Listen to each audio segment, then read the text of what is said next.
Oui, toutes les IA ne se valent pas. Et cette comparaison n'est certainement pas tout à fait juste.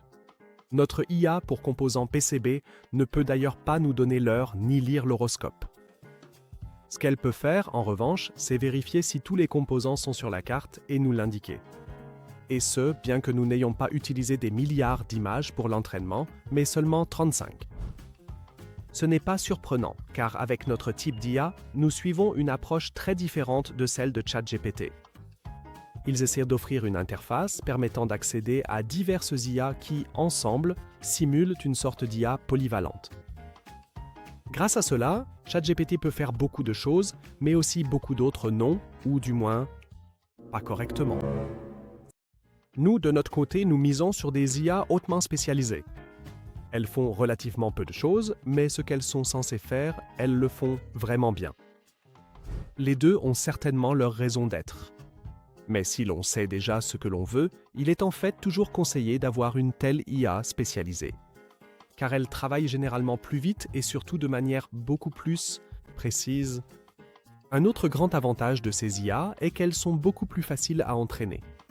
Par exemple, en disons peut-être 2 heures, j'ai créé un jeu de données composé de 35 images. Sur cette base, j'ai pu entraîner différents modèles d'IA.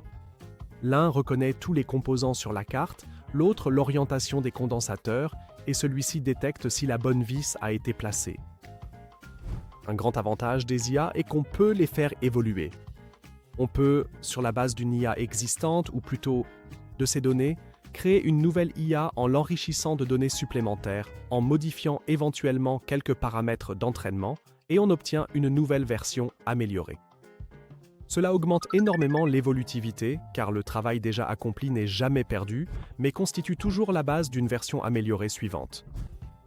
La facilité d'une telle évolution dépend bien sûr fortement du type de modèle d'IA, donc de sa taille, de sa complexité, etc.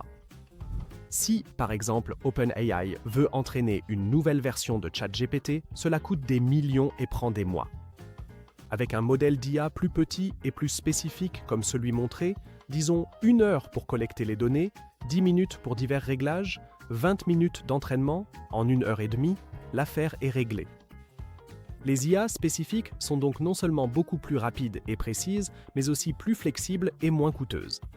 Et l'inconvénient ? Eh bien, elles peuvent tout simplement faire moins de choses.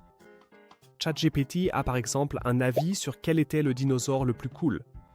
Et c'est, il faut bien l'avouer, déjà vraiment cool. Bien que ChatGPT se trompe encore une fois, car la bonne réponse est évidemment le Triceratops.